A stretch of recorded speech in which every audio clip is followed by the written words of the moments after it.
I've been a long-haul truck driver for over a decade, navigating the winding highways and remote backroads of America. The stories I could tell would fill volumes, some humorous, some touching, and some that would chill you to the bone. But there's one night that stands out above the rest, a night that still haunts my dreams. It was a crisp autumn evening, and I found myself at a truck stop just outside of Indianapolis, Indiana. The sun had dipped below the horizon, leaving a veil of darkness over the landscape. I was fueled up and ready to hit the road, but a strange sense of unease settled over me as I climbed into the cab of my truck. The radio crackled with static as I tuned it to a classic rock station, hoping to drown out the silence. I merged onto Interstate 70, the highway stretching out before me like a black ribbon. The headlights of my truck pierced through the darkness, illuminating the asphalt ahead. As I drove, the familiar rhythm of the tires on the road became a comforting backdrop, but I couldn't shake the feeling that something was off. About an hour into my journey, I noticed a thick fog rolling in. It cloaked the road in a ghostly shroud, reducing visibility to mere feet. I slowed down, my heart pounding a little faster as I maneuvered through the murk. The headlights flickered against the fog, creating eerie shadows that danced along the sides of the road. I turned on my high beams, but it didn't help much. The fog swallowed the light whole. As I navigated through the fog, I spotted something unusual in the distance. A figure appeared on the side of the road, shrouded in the thick mist. I squinted, trying to make out what it was. It looked like a woman, dressed in a white gown, her long hair flowing down her back. My instincts screamed at me to keep driving, but curiosity got the better of me. I eased my foot off the accelerator and pulled over to the shoulder. "Hey, do you need help?" I called out, my voice barely breaking through the thick air. The figure didn't move. She just stood there, staring straight ahead, as if lost in another world. I could feel the chill creeping up my spine, but I couldn't just leave her there. I climbed out of the truck, the cool night air biting at my skin. As I approached her, I realized something was off. The closer I got, the more I felt a sense of dread wash over me. It was as if the fog itself was alive, wrapping around me like a cold embrace. "Are you okay?"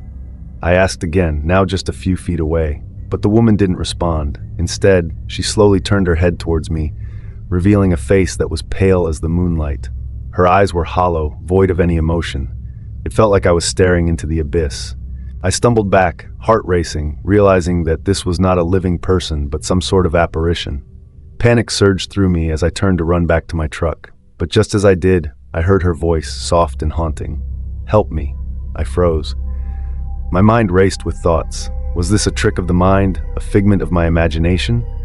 I felt an overwhelming urge to help her, yet every instinct told me to get away. The fog thickened around me, and I could barely see my truck just a few feet away. Suddenly, I felt a cold breeze sweep through the air, sending shivers down my spine. In that moment, the woman's figure shimmered, fading in and out of view. I took a step back, my breath quickening. "What do you want?" I yelled, my voice echoing in the stillness. "Help me," she repeated, and this time it was accompanied by a low, mournful wail that seemed to pierce through the night. My heart raced, and I could feel the hair on the back of my neck standing on end.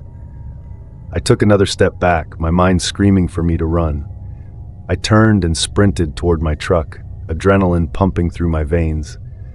I fumbled with the door, my hands shaking as I tried to climb back into the cab. I could feel the presence behind me, an invisible weight pressing down on my shoulders. I slammed the door shut and locked it, my breath coming in quick gasps. As I sat there, heart racing and hands trembling, I glanced in the side mirror. The woman was gone, swallowed by the fog, but I could still feel her presence lingering in the air. I turned the key in the ignition, and the engine roared to life. I didn't look back as I hit the gas, speeding down the highway, leaving that chilling encounter behind me. But as I drove away, the weight of her gaze still lingered in my mind. Who was she? What had happened to her? I couldn't shake the feeling that I had left something behind, something important. The night wore on, and the fog eventually dissipated, but I knew that my journey was far from over. That encounter was only the beginning of a series of eerie experiences that would follow me on the open road, each one darker than the last. The memory of the woman in the fog haunted me for days. I tried to push it aside, to focus on the road and the miles ahead, but her hollow eyes remained etched in my mind. I'd heard stories about spirits wandering the highways, but I always brushed them off as urban legends. Until now.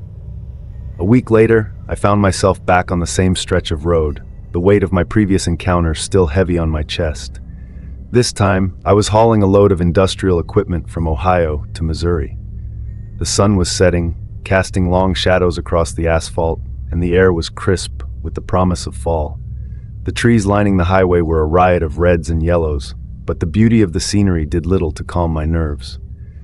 As I drove, I kept glancing at the side of the road, half expecting to see that ghostly figure again. The darkness crept in faster this time, and before long, I was enveloped in the familiar shroud of fog.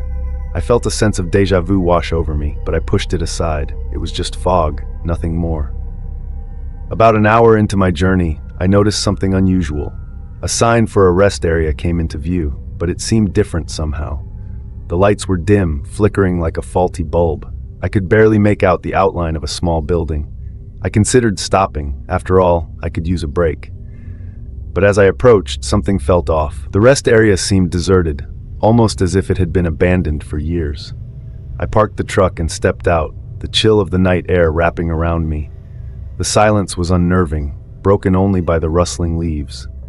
I walked toward the restroom building, each step echoing in the stillness. The flickering lights cast eerie shadows that danced across the ground. As I pushed open the door, a wave of musty air hit me. The interior was dark, illuminated only by the weak light bulbs overhead. I took a few steps inside, but as I did, I heard a faint sound, a soft sobbing coming from one of the stalls. My heart raced as I approached. "Hello?" I called out, but the sobbing continued, almost rhythmic. It sounded like a woman, but something about it sent a chill down my spine.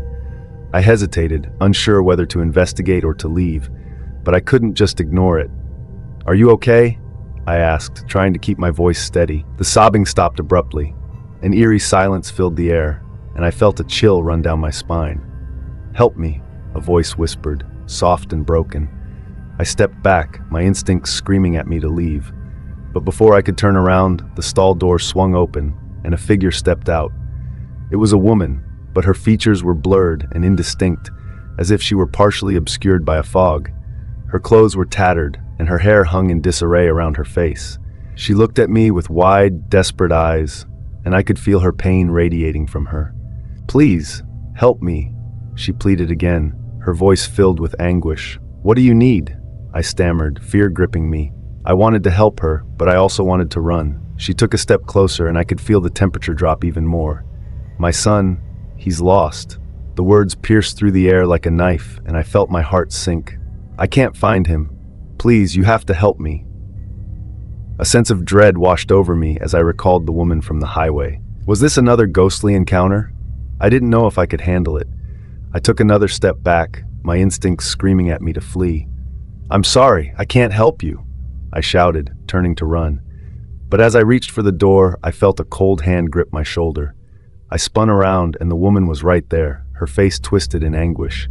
The lights flickered violently, casting shadows that seemed to reach out for me. "Please, he needs you," she cried, and in that moment, I felt a wave of sorrow wash over me.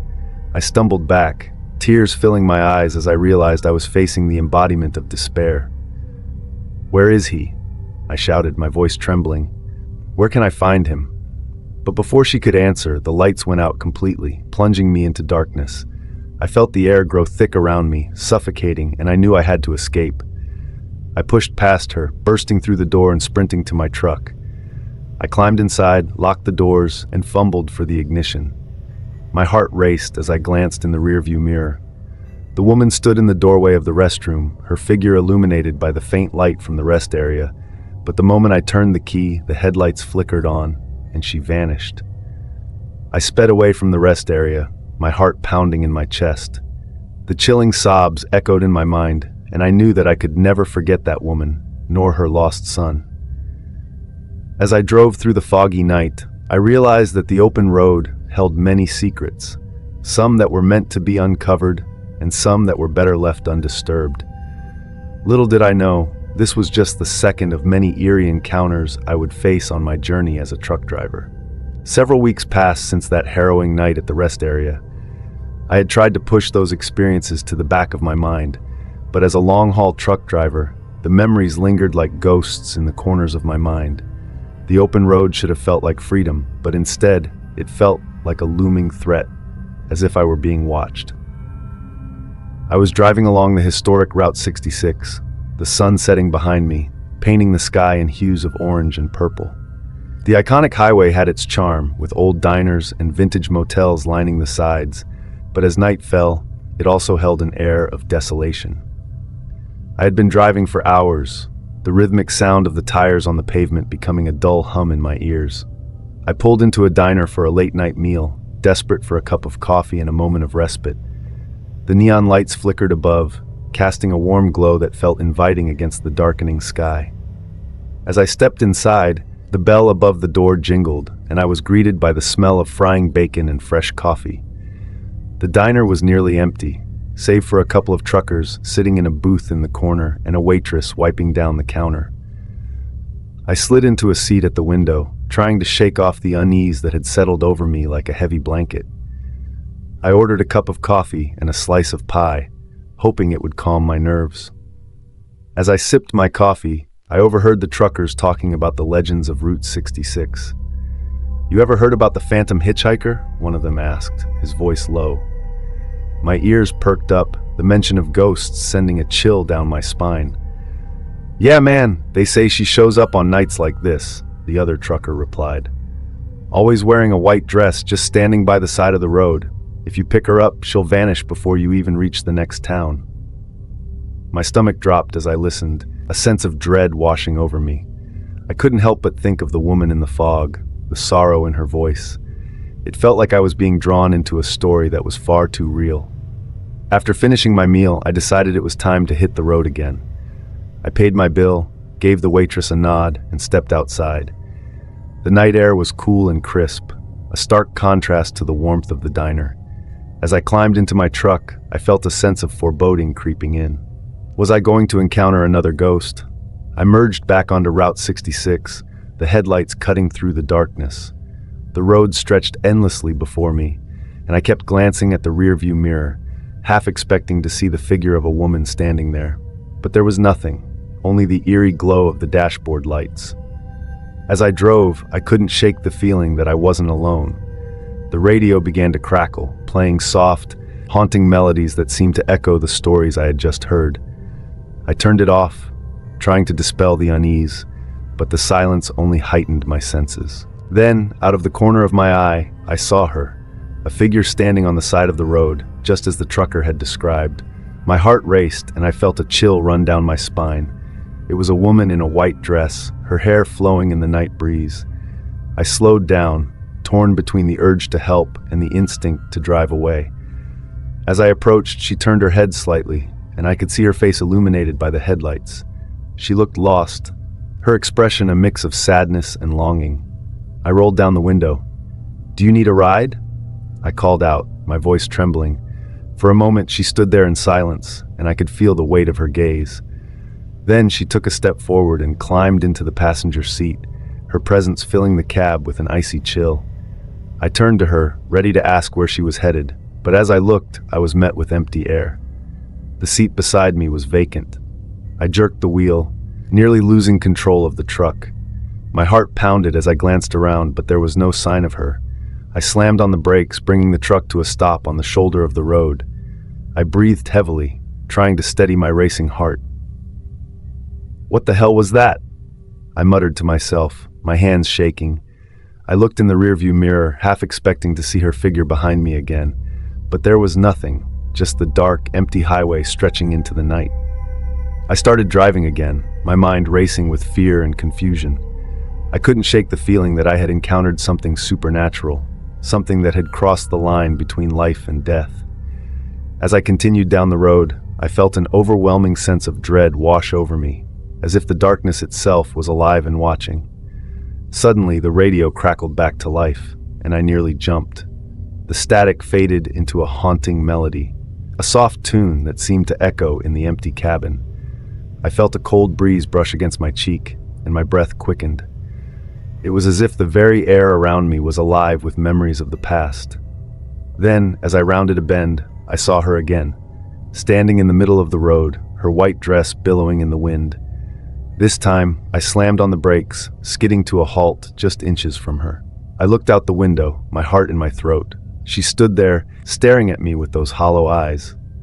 "Please," she whispered, her voice barely audible over the roar of the engine. "Help me find my way home." I felt tears welling in my eyes as I grappled with my fear. I couldn't ignore her. She was reaching out for help. "Where do you want to go?" I asked, my voice trembling, but she didn't answer. Instead, she pointed down the road, her finger trembling as if she were caught between two worlds. I could feel my heart racing as I took a deep breath, torn between wanting to flee and wanting to help. I turned the truck back on and slowly drove past her, glancing at her in the rearview mirror. To my horror, she stood there, staring at me as I drove away, a figure lost in the shadows. The haunting melody from the radio echoed in my ears, and I knew that this would not be the last I'd see of her. Route 66 held its secrets close, and I had stumbled upon one of its most chilling tales. As I continued down the highway, I realized I was just a part of her story, caught in a web of sorrow and loss. Little did I know that this was only the beginning of a night filled with unspeakable horrors and a deeper understanding of the road I traveled. The encounters on Route 66 left me shaken, but the highway stretched on like a black abyss, and I had no choice but to keep driving. I had heard rumors about strange happenings along this route, stories that felt more like warnings than urban legends, but nothing could prepare me for what lay ahead.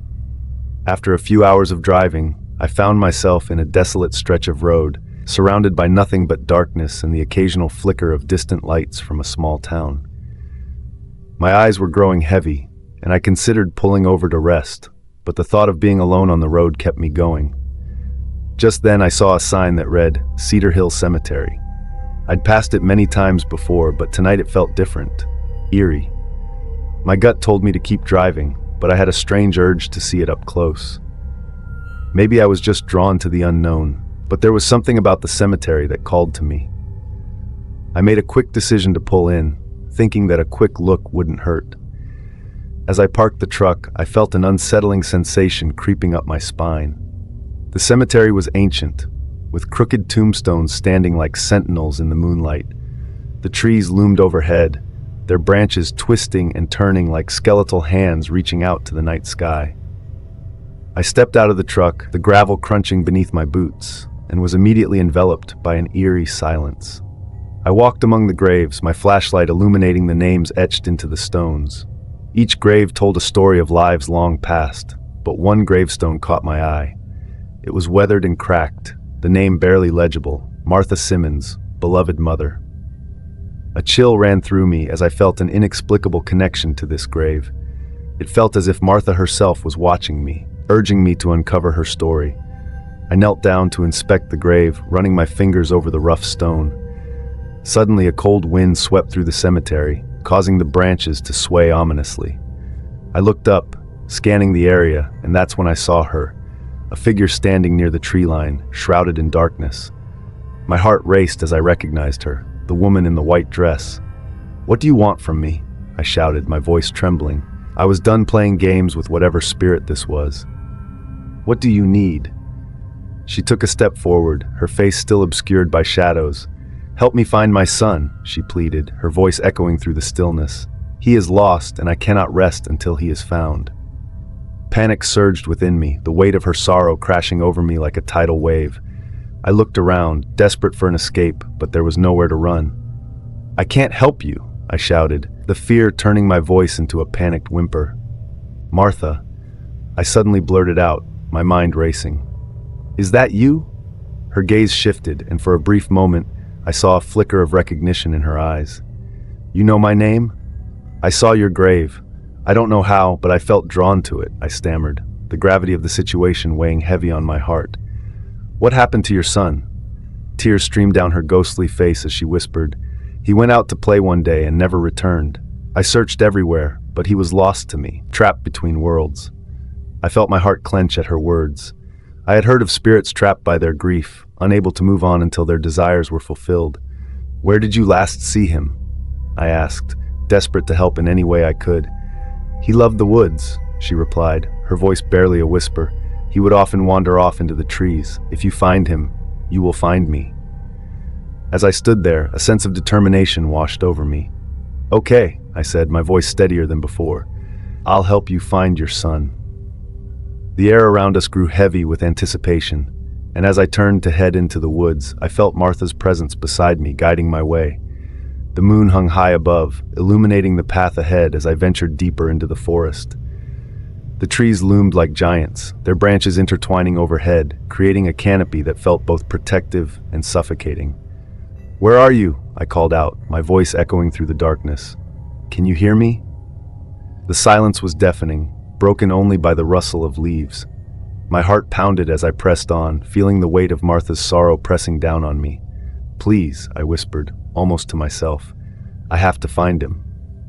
As I walked, I stumbled upon a clearing, and there, in the moonlight, I saw a small figure lying on the ground. My heart raced as I rushed over, but as I got closer, I realized it was a small boy, motionless. Panic surged through me as I knelt beside him, desperate to wake him up. "Hey, are you okay?" He stirred slightly, but his eyes remained closed. I checked for a pulse, my heart racing with fear. "Please, wake up," I begged, shaking his shoulder gently. Just as I was about to lose hope, his eyes fluttered open, revealing deep brown irises filled with confusion. "Who are you?" he mumbled, looking up at me. "Where am I?" "I'm here to help you. Your mother is looking for you," I replied, my voice trembling with urgency. "Can you walk?" He nodded slowly, still dazed, and I helped him to his feet. The moment he stood, I felt Martha's presence beside us, a warmth enveloping us as if she were guiding us back home. "Let's go," I urged, leading him through the trees. As we made our way back to the cemetery, the air grew heavy with emotion. I could feel Martha's spirit hovering close, her sorrow beginning to lift. The boy walked beside me, still in a daze but holding onto my hand as if I were his lifeline. When we finally reached the edge of the cemetery, I turned to the boy and knelt down. "Your mother is waiting for you. She's been so worried." At that moment, Martha appeared before us, her figure glowing in the moonlight. "My sweet boy," she cried, rushing toward him. The moment they reunited was ethereal. A warmth enveloped us as their souls connected. The boy's eyes widened in disbelief as he embraced his mother, the sorrow of years melting away in an instant. "Mom," he cried, tears streaming down his face. "I thought I lost you." "You are safe now," Martha whispered, her voice filled with love. "You can come home with me." I watched as the two of them faded into the moonlight, their figures entwined as they ascended into the heavens. The air around me felt lighter, the weight of their grief lifting like a fog. I stood there, breathless, realizing that I had played a part in their reunion, a moment that transcended the boundaries of life and death. As the cemetery faded behind me, I climbed back into my truck, overwhelmed by what I had witnessed. The open road stretched out before me once again, but this time it felt different. I wasn't just a long-haul truck driver. I was a guardian of stories, a keeper of secrets. Little did I know that my journey was far from over. As we walked, the air grew colder, and an unsettling silence enveloped the forest. I could feel the weight of her sorrow, a tangible force that hung in the air. "What happened to them?" I asked, my voice barely above a whisper. "They were taken by the darkness," she replied, her voice trembling. "I thought I could save them, but I was too late. Now they're lost to me." I pressed on, determined to find her children. The deeper we went, the more I felt a presence surrounding us, as if the very trees were alive with spirits. Suddenly I heard laughter, soft, distant, and haunting. It echoed through the woods, a melody that sent chills down my spine. "Do you hear that?" I asked, turning to her. She nodded, her eyes wide with hope. "That's them," she cried, her voice filled with urgency. I followed the sound, my heart racing as we made our way to a clearing. In the center stood a small creek, its waters shimmering in the moonlight. The laughter grew louder, swirling around us like a ghostly chorus. "Children," she called out, her voice filled with desperation. "Where are you?" The laughter faded, replaced by an eerie silence. I scanned the area, but there was no sign of them. "Where are they?" I asked, fear creeping into my voice. "They're close," she insisted, her eyes darting around the clearing. "I can feel them." Suddenly, a chilling wind swept through the trees, and I felt a cold presence surrounding us. Shadows danced at the edge of the clearing, flickering in and out of existence. "We need to go!" I shouted, panic rising within me. But before I could turn back, I saw them. Two small figures standing at the edge of the creek, their eyes wide and filled with fear. "Mommy!" they cried, their voices echoing in the night. "Come to me!" the woman shouted, her voice breaking. She stepped forward, but as she did, the shadows lunged at her, blocking her path. "No!" I screamed, reaching out to pull her back. But it was too late. The darkness enveloped her, and I could only watch in horror as she vanished into thin air. "Help us!" the children cried, their voices echoing through the trees. I felt a surge of adrenaline as I rushed toward them, fear driving me forward. "Stay where you are!" I shouted, but they turned and ran deeper into the woods, disappearing into the shadows. "No!" I called after them, but the darkness seemed to swallow their cries. I stumbled back, my heart racing as I realized I was alone. The haunting laughter echoed through the trees, taunting me as I turned to flee. I sprinted back toward the rest area, my breath coming in ragged gasps. The shadows seemed to close in around me, their whispers swirling in my ears. After my encounter at Cedar Hill Cemetery, I thought my eerie experiences were behind me.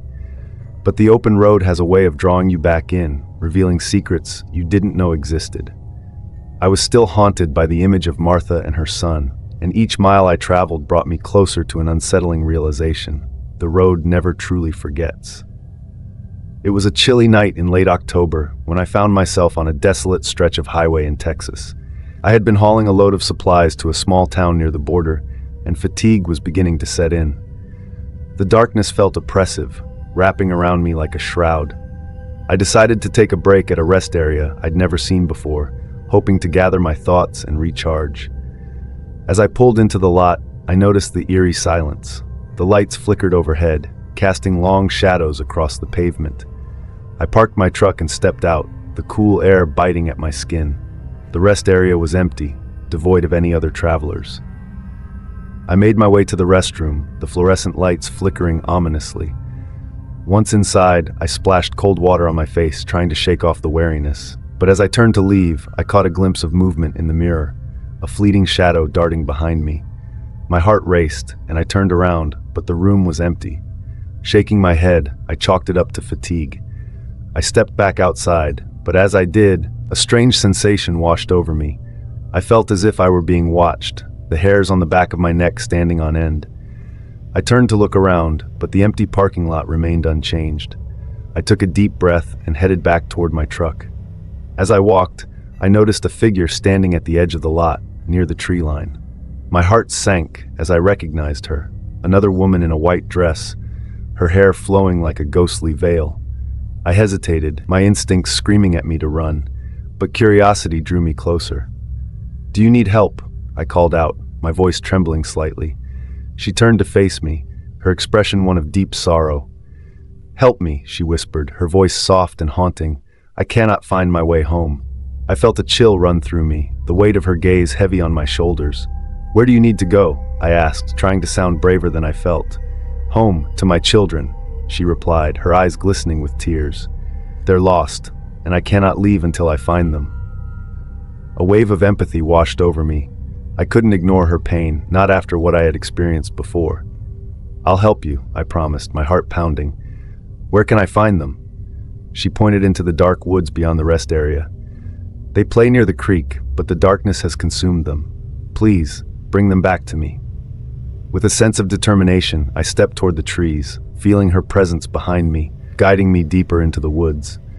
The moonlight filtered through the branches, casting eerie shadows that danced around us. As I burst back into the parking lot, I felt a sense of relief wash over me. I climbed into my truck, locking the doors behind me. I sat there, my heart pounding, replaying the encounter in my mind. The darkness had taken her, just as it had taken so many others. I couldn't help but wonder how many souls were trapped in the woods, lost to the shadows. As I drove away from the rest area, the headlights cutting through the darkness, I realized that the road held many more stories. I was just a traveler passing through, But the echoes of the past would always linger, haunting the highways I traveled. I had become a witness to the unseen, a keeper of the lost souls that wandered the earth, and I knew that as long as I drove, the shadows would follow. The road stretched endlessly before me, and I was determined to uncover every haunting tale it had to offer. Days turned into weeks, and my encounters along the highways had become a part of my life as a truck driver. Each mile I traveled revealed new stories, new ghosts lingering on the fringes of reality. I had come to accept the darkness that accompanied me on my journey, learning to navigate the roads with both caution and curiosity. One crisp evening, as the sun dipped below the horizon, I found myself driving through a small town in Arizona. The sky was painted in vibrant shades of pink and orange, but a sense of foreboding hung in the air. I had just delivered my load and was ready to head back on the road when I spotted a quaint diner with neon lights flickering in the twilight. My stomach growled, and I decided to stop for a late dinner. The bell above the door jingled as I entered, and I was greeted by the warm smell of home-cooked meals. The diner was nearly empty, save for an elderly couple in a corner booth and a waitress behind the counter. I took a seat by the window, ordering a burger and a slice of pie. As I waited, I couldn't shake the feeling that I was being watched. My eyes drifted to the couple, who seemed deep in conversation. They occasionally glanced my way, and I sensed something unspoken in their gazes. When my meal arrived, I tried to shake off the feeling of unease, focusing on the food.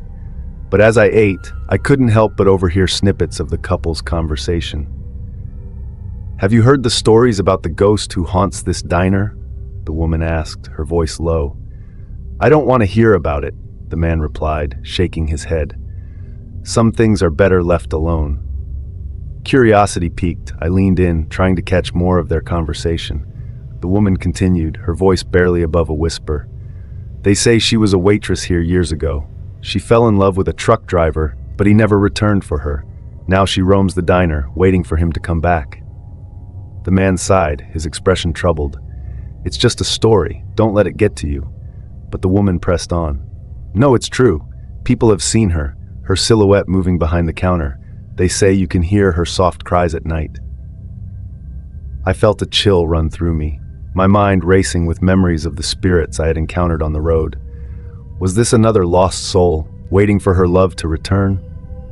Finishing my meal, I couldn't resist the urge to ask the waitress about the stories.